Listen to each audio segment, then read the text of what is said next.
And advice and encouragement. Ito guys, ibig sabihin nito, wag kayong, maging maingat kayo sa mga paggastos, sa mga paglalabas ng pera. Kasi kapag ka nasobrahan kayo mga kapiksi, maaari kayo maghirap, no?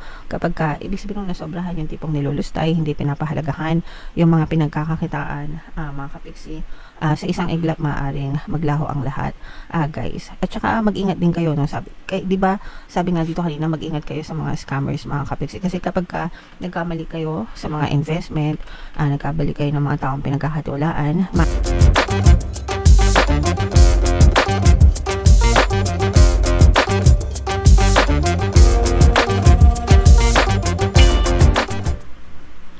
Hello guys, hello Cancer, welcome back to Pinoy Pixie Tarot. Ang pamagat ng episode natin for tonight is monthly check-in para ngayong August guys, para sa Cancer, Sun, Moon, Rising sign and Venus. So unahin natin tong deck na to. If in case hindi kayo naka-resonate dun sa monthly reading nyo guys, pwede nyo panoorin to, baka nandito yung energy nyo mga kapigsi. So unahin natin tong deck na to, tingnan natin yung mga mensahe sa inyo guys, or yung mga paparating sa inyo. Meron tayong insecurities, mga kapigsi. So yung insecurities guys, ang sagot dito ay self-love, no? Self-concept. Kailangan ayusin natin yung self-concept natin para hindi tayo na i-insecure, para mag-gain tayo ng confidence, mga kapiksi. So, dito sa channel natin guys, meron akong self-love subliminal na ginawa. Maaaring makatulong sa inyo yun guys, para maging maganda yung tingin nyo sa sarili nyo. Maraming pinag-uugatan kasi itong insecurities na to mga kapiksi, no? Stop comparing yourself to other people. Huwag nyo ikumpara yung sarili nyo sa ibang tao. Magkakaiba tayo ng personality, magkakaiba tayo ng strengths and weaknesses mga kapiksi. And lubayan nyo yung ano nyo guys, no? Yung ang mga weakness nyo, no? We have our strengths and weaknesses. Yung weaknesses natin, wag natin masyadong titigan guys, and instead i-highlight natin yung mga strengths natin mga kapiksi, para ma-boost yung confidence and mawala yung ating mga insecurities sa buhay. Okay? Alright. So yan yung first message para sa inyo guys. Another message for you is numbness. Yung numbness guys, ito yung yung pagiging manhead, mga kapiksi, no? May mga times talaga na kapag ka sobrang tagal na, 'di ba, ng mga tao, bagay, sitwasyon, parang nagiging numb na tayo, hindi na tayo nakakaramdam ng sakit, ng pain, ng lungkot, mga kapiksi, no? And yeah, so hindi siya natural for a human being kasi we have emotions, no? And pero dapat tanggapin natin ng maluwag sa kalooban natin yung mga nangyayari sa atin, para hindi tayo masyadong nasasaktan, mga kapigsi, no? So to feel pain is to be alive and human. It's okay mga kapigsi, it's okay na masaktan, it's okay to cry, it's okay na malungkot. Hindi palaging masaya ang buhay mga kapigsi. So it's okay to feel those emotions guys, okay? Pero you have to understand na after all those pain mga kapiksi, magiging ma-okay din ang lahat for you. Okay? Alright. And another message, Cancer, ito resistance, no? Pang ilan na to na lumabas, mga kapiksi, sa mga readings.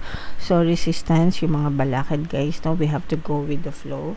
Imagine niyo yung alon sa dagat mga kapiksi, no? Yung alon sa dagat pag ganito, tapos lalangoy ka pag ganito. So ano sa tingin mo mangyayari? Syempre yung alon sa dagat, kakainin ka lang noon, no? And ibabalik ka lang nun sa dalampasigan.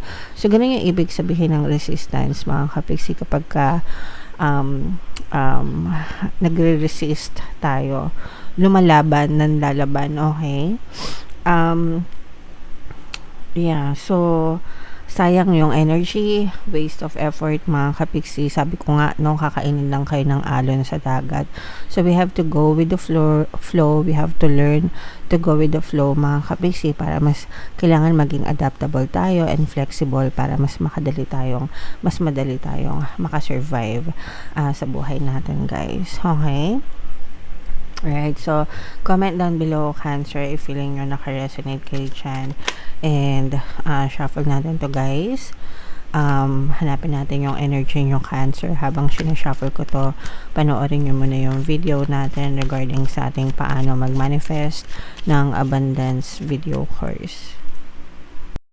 Kapiksi, sawa ka na ba sa mga struggles at hirap sa buhay mo? Masipag ka ba at masikap sa buhay ngunit hindi ka pa rin umaasenso? Ilang beses ka na bang nag-attempt mag-negosyo at mag-invest pero palagi ka pa rin nalulugi? Sa pagkakataon na ito ay maaaring may subconscious beliefs ka na nagiging balakid sa iyong pag-unlad at pagyaman. Introducing, paano mag-manifest ng abundance video course.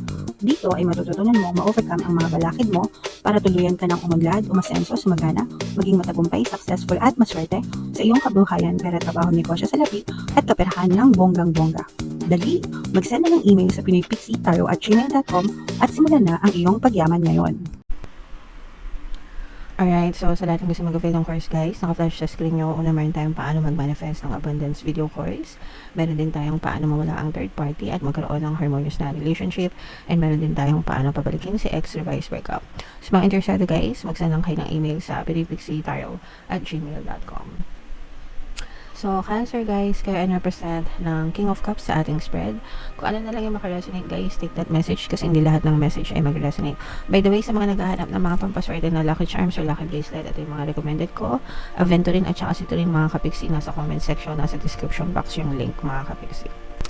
So, yung first message natin guys, yung current self nyo, you're just enjoying your life mga kapiksi, na in-enjoy nyo lang yung buhay nyo right now, parang easy-go-lucky type of energy, very chill, parang very chill but at the same time very responsible din mga kapiksi, no? So, ibig sabihin, you're working towards your goal,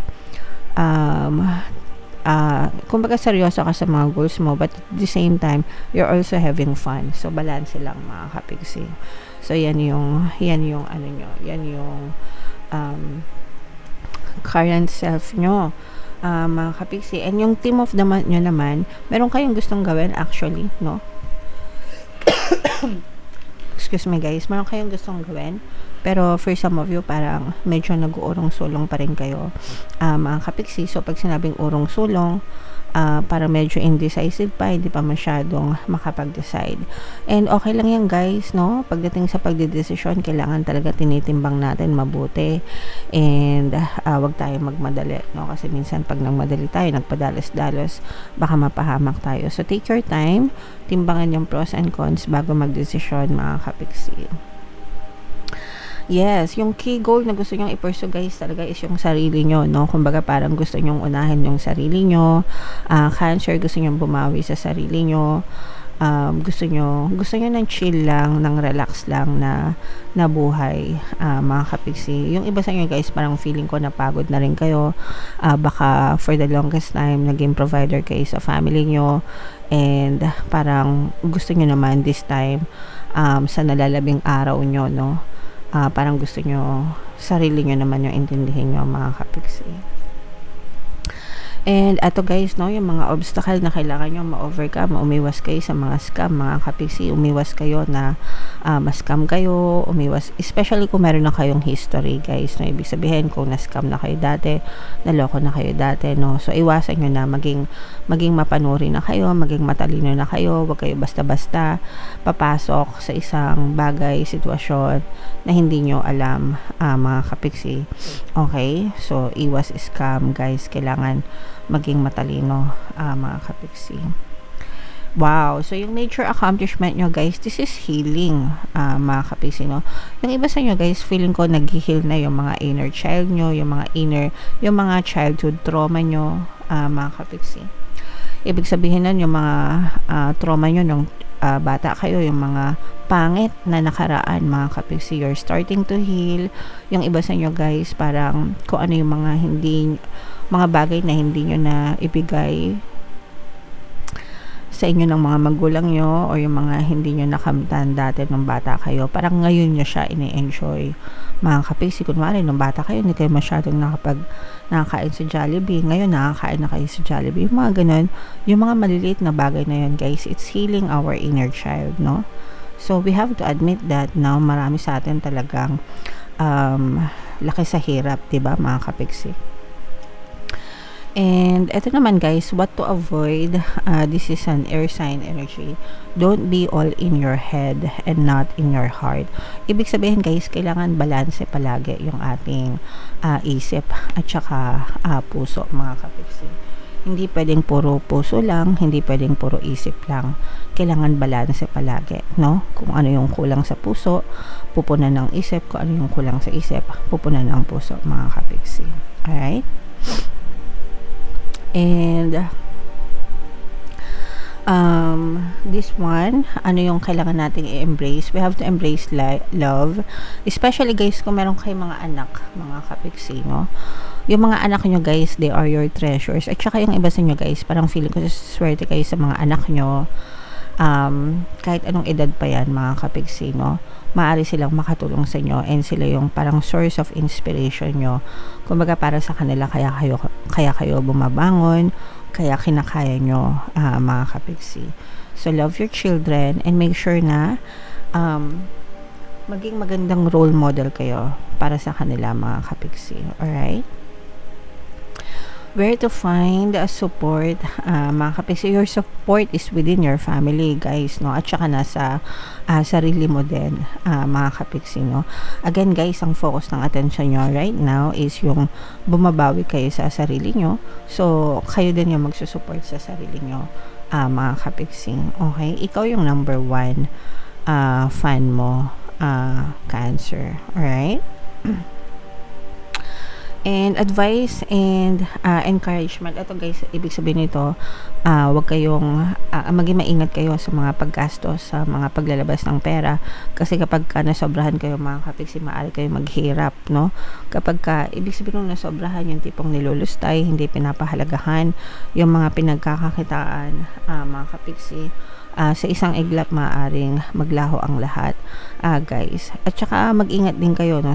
Di ba sabi nga dito kanina, mag-ingat kayo sa mga scammers, mga kapiksi, kasi kapag nagkamali kayo sa mga investment, nagkamali kayo ng mga taong pinagkakatiwalaan, maaaring malaking pera yung mawala sa inyo, guys. Kaya kailangan maging mapanuri talaga kayo sa mga paglalabas ng pera, mga kapiksi. Alright? Okay. So, comment down below, guys. Ito, i-mind mo yun na tong mga healing na to, itong self-love na to. Guys, yan yung mga magagandang energy na nakita natin para sa inyo, mga kapiksi. So, for more tarot readings, guys, ito yung playlist nyo. Ito naman yung ating success stories ng paano mag-manifest ng abundance video course. Thank you for liking, sharing, and subscribing, guys. See you next time. I love you all. Have a nice day. Bye-bye.